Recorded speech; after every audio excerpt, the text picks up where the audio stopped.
Hello students, how are you? In today's class, we discuss about the topic regulation of gene expression. इससे पहले तक हम पढ़ के आए हैं बच्चों की डीएनए है। डीएनए का कोई पर्टिकुलर पार्ट ट्रांसक्रिप्ट होकर आरएनए बनाता है। अगर हम प्रोकैरियोट्स को लेके चलें तो फंक्शनल एमआरएनए बनता है, उस एमआरएनए से प्रोटीन बनता है। ठीक है, यानी डीएनए का एक पर्टिकुलर फ्रेगमेंट या पार्ट अपने आप को एक्सप्रेस करा in the form of protein. ठीक है, वही क्या है बच्चों, जीन एक्सप्रेशन है। ठीक है, जैसे कि सेंट्रल डोग्मा की बात करते हैं अपन कि डीएनए से हमारे पास क्या बना बच्चों, आरएनए बना। मैं सिर्फ आरएनए लिख रही हूँ एक बार, एचएनआरएनए या एमआरएनए कुछ नहीं। और फिर आरएनए से बनता है बेटा पर्टिकुलर प्रोटीन। आपको पता है हमारी बॉडी में बहुत कोई भी फंक्शन है, कोई भी हमें काम करना है, कोई भी एक्टिविटी करनी है तो हमें क्या चाहिए, पर्टिकुलर प्रोटीन का ही एक्सप्रेशन चाहिए एक। ठीक है, यानी कि जो आपका डीएनए है, डीएनए का एक पर्टिकुलर फ्रेगमेंट वो अपने आप को किस फॉर्म में एक्सप्रेस कर रहा है, प्रोटीन के फॉर्म में एक्सप्रेस कर रहा है। और ये क्या है बच्चों, जीन का एक्सप्रेशन। अब जरूरी थोड़ी है कि आपकी जो एक सेल है, एक सेल उसके अंदर आपको पता है कि डीएनए जो पूरा का पूरा लेंथ का जो आपका डीएनए है या 46 जो आपके क्रोमोसोम है और उसके ऊपर जितने भी जीन है, ठीक है, वो सारे एक साथ एक्सप्रेस करें ये जरूरी नहीं है।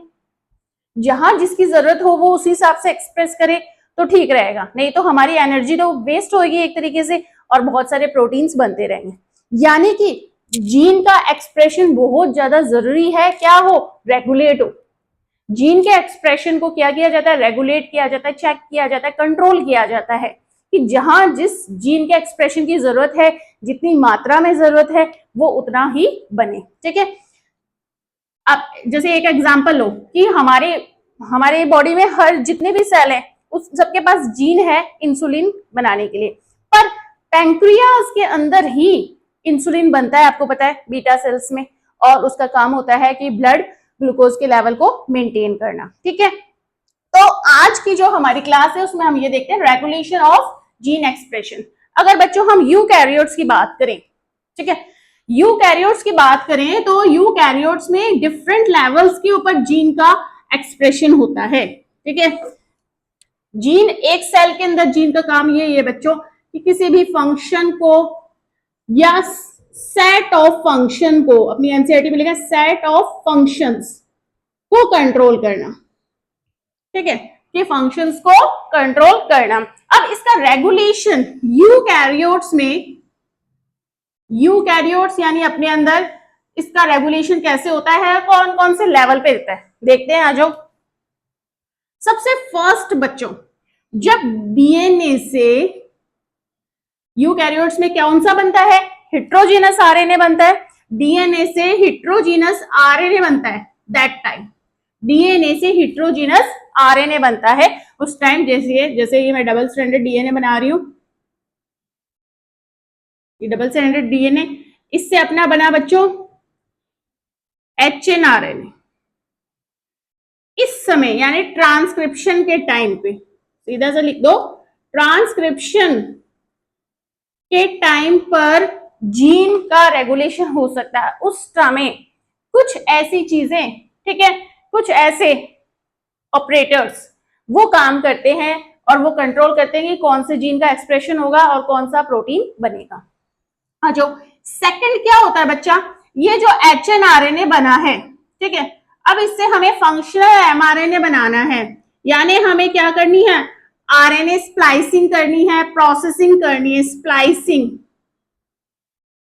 ठीक है, आरएनए स्प्लाइसिंग या आरएनए प्रोसेसिंग के टाइम भी जीन के एक्सप्रेशन को रेगुलेट किया जा सकता है, कंट्रोल किया जा सकता है, चेक किया जा सकता है। ठीक है, एचएनआरएनए से अपना क्या बना, 5-3 एमआरएनए बना, एमआरएनए बना। ठीक है, अब बच्चों अपने को पता है कि ट्रांसक्रिप्शन और प्रोसेसिंग का काम कहां पे हुआ, न्यूक्लियस में। Now this mRNA is transported from nucleus to cytoplasm. ठीक है, ट्रांसपोर्ट कहां होकर ये कहां पहुंचेगा, साइटोप्लाज्म में आ जाएगा बच्चों। ठीक है, तो ये साइटोप्लाज्म में जब आ रहा है उस टाइम फिर हमारे पास चांस होता है कि हम जीन के एक्सप्रेशन को कंट्रोल या रेगुलेट कर सकें। ठीक है, तो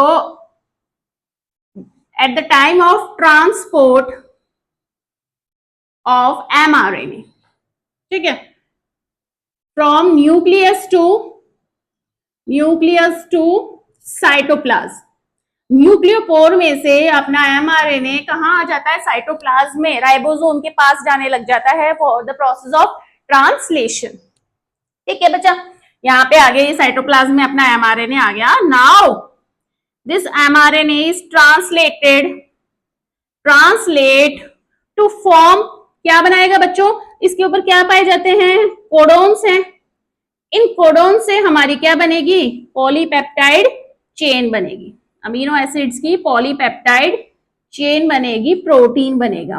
तो इस समय फिर रेगुलेशन हो सकता है। ठीक है, फोर्थ, mRNA से प्रोटीन बनने के टाइम या पॉलीपेप्टाइड चेन बनने के टाइम, ठीक है, प्रोटीन बनने के time, this is known as translation, translation कहा जाता है इस। ठीक है, यानी कि यूकैरियोट्स में हमारे पास 4 स्टेप्स हैं कि हम रेगुलेट कर सकते हैं जीन एक्सप्रेशन को। एग्जाम में ये क्वेश्चन पूछ सकता है कि यूकैरियोट्स में जीन एक्सप्रेशन का रेगुलेशन कैसे हो सकता है। ठीक है, तो आप आराम से बता सकते हो कि जीन का काम क्या होता है। जीन का काम होता है कि किसी पर्टिकुलर प्रोटीन को बनाना, अपने सेल में किसी पर्टिकुलर फंक्शन को, ठीक है, करना। ठीक है, अब कंट्रोल हो रहा है कौन कौन से लेवल पे, ट्रांसक्रिप्शन लेवल पे, आरएनए स्प्लाइसिंग लेवल पे, ठीक है, ट्रांसपोर्ट लेवल पे और ट्रांसलेशन लेवल पे। अब बच्चों, जो हम केस देखते हैं प्रोकैरियोट्स का, क्योंकि हमने पहले ट्रांसक्रिप्शन किसमें पढ़ा था, प्रोकैरियोट्स में ही पढ़ा था। ठीक है, अब हम बात करते हैं प्रोकैरियोट्स, यानी कि प्रोकैरियोट्स प्रिमिटिव टाइप का न्यूक्लियस है। सिंपल न्यूक्लियस के नाम पे सिर्फ जेनेटिक मटेरियल एक जगह इकट्ठा है और उसको न्यूक्लियोइड बोलते हैं। कोई वेल डिवाइड न्यूक्लियस नहीं है। और उसके अलावा जो ये वाली बात है आरएनए स्प्लाइसिंग की, ठीक है, एक्सॉन इंट्रॉन्स ऐसा कुछ नहीं होता, नॉन कोडिंग सीक्वेंस वहां नहीं है, तो आरएनए स्प्लाइसिंग भी नहीं होता।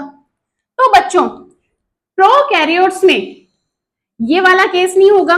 ठीक है, और ट्रांसपोर्ट वाला भी सिस्टम नहीं होता, क्योंकि एक ही कंपार्टमेंट है।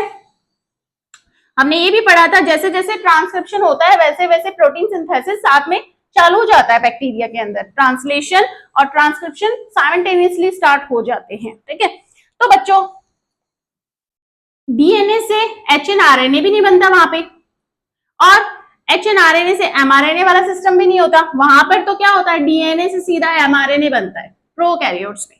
तो प्रोकैरियोट्स के अंदर जो जीन का रेगुलेशन है वो बच्चों सिर्फ और सिर्फ एक ही जगह होगा, जब डीएनए से क्या बनता है, एमआरएनए बनता है। ठीक है, डीएनए से एमआरएनए, फंक्शनल एमआरएनए बनता है, यानी कि सिर्फ ट्रांसक्रिप्शन लेवल पर ही यहां पर जीन के एक्सप्रेशन को कंट्रोल किया जा सकता है, रेगुलेट किया जा सकता है। ठीक है, ये चीज ध्यान रख लो। उसके अलावा यहाँ पर ना तो स्प्लाइसिंग होती है, ना ट्रांसपोर्ट होता है न्यूक्लियस से साइटोप्लाज्म में, तो ये वाली कोई स्टेप्स होती ही नहीं है। ठीक है, सिर्फ और सिर्फ कंट्रोल करने की एक ही जगह है कि जब डीएनए से एमआरएनए बन रहा है, ठीक है, ट्रांसक्रिप्शन हो रहा है, उस समय ही हम जीन के एक्सप्रेशन को क्या कर सकते हैं, रेगुलेट या कंट्रोल कर सकते हैं प्रोकैरियोट्स में। ठीक है, इसको और समझाने के लिए अब आप देखेंगे कि क्या ऐसी चीज है, क्या है ऐसा जो रेगुलेट कर रहा है। ठीक है, रेगुलेट करने का मतलब ये है कि या तो, ठीक है, कुछ ऐसी चीज होगी या कुछ ऐसा प्रोटीन होगा जो जीन को बोलेगा कि हाँ, आप अच्छी तरह पॉजिटिव काम करो और बहुत सारा आप उस अपना एक्सप्रेशन देके वो प्रोटीन बनाओ, भाई यही होगा। ठीक है, या फिर क्या होता है बच्चों कि कोई होगा जो हमें रोकेगा कि भाई ये काम मत कर। ठीक है, जैसे ये आपका मैंने बनाया डीएनए से ये आपका बनेगा, अगर प्रोकैरियोट्स की बात करें, एमआरएनए। ठीक है, ये टेम्पलेट आपकी 3-5 है, डीएनए की टेम्पलेट स्ट्रैंड। जो mRNA बनाएगी 5-3, ठीक है। अब बच्चों जब ट्रांसक्रिप्शन हो रहा है, ठीक है, अब जीन को या तो कोई क्या करेगा, पॉजिटिव फीडबैक देगा, पॉजिटिव सिग्नल देगा कि आप अपने आप को एक्सप्रेस करो और प्रोटीन बनाओ, ठीक है। रेगुलेशन में ये होता है, पॉजिटिव इफेक्ट देगा या फिर वो नेगेटिव इफेक्ट देगा, ठीक है, कि आप काम मत करो, ठीक है, उसको इनहिबिट करेगा, रोकने की कोशिश करेगा कि आप पर्टिकुलर प्रोटीन मत बनाओ, ठीक है। ये जो प्रोकैरियोट्स के अंदर रेगुलेशन ऑफ जीन एक्सप्रेशन है बच्चों, उसको एक सेट या एक सिस्टम के द्वारा कंट्रोल किया जाता है, ठीक है। एक सिस्टम के द्वारा का मतलब है कि एक ही सिंगल रेगुलेटर, ठीक है, एक ही सिंगल रेगुलेटर नाम की चीज आगे जब प्रमोटर के साथ बाइंड हो जाती है, ठीक है, ये आपके बहुत सारे स्ट्रक्चरल जीन है, एक्स वाई जेड, ठीक है, जेड डैश, ऐसे करके मैंने बहुत सारे ये आपके स्ट्रक्चरल जीन्स बनाए, ठीक है। अब बच्चों ये होता है हमारा प्रोमोटर। आपको पता है ट्रांसक्रिप्शन यूनिट में आरएनए पॉलीमरेज प्रोमोटर के साथ जाके बाइंड होता है और फिर ट्रांसक्रिप्शन का प्रोसेस स्टार्ट हो जाता है। अगर हमें प्रोकैरियोट्स के अंदर जीन रेगुलेशन करना है तो हमें ट्रांसक्रिप्शन होने के समय ही करना होगा। तो कैसे होगा बच्चों, ये आपका है प्रमोटर, ठीक है।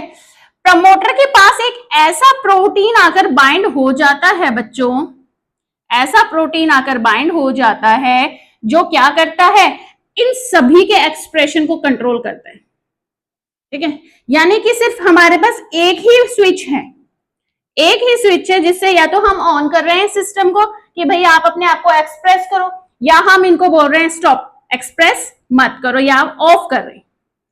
एक ही स्विच से पूरे कमरे की लाइट बंद हो जाती है और फैन बंद हो जाते हैं, ठीक है, और एक ही स्विच से पूरे कमरे की सारी लाइट भी चालू हो जाती है और फैन भी चालू हो जाते हैं, ठीक है। ये चीज कहलाती है आपकी ऑपरेटर, ऑपरेटर, ठीक है। ऑपरेटर इज दैट, ठीक है, accessory protein which binds with the promoter and controls the expression of structural genes. एक पर्टिकुलर का नहीं कर रहा है, वो पीछे वाले सारे का कर रहा है, तो वो पूरा का पूरा एक सिस्टम बना रहा है और इस सिस्टम को हम बोलते हैं ऑपरेरोन, ऑपेरोन बोलते हैं, ठीक है। क्या बोलते हैं इसको हम, ऑपेरोन बोलते हैं, ठीक है। अगली जो क्लास होती है उसमें हम पढ़ेंगे लैक ऑपरोन, ठीक है। Thank you for watching my video.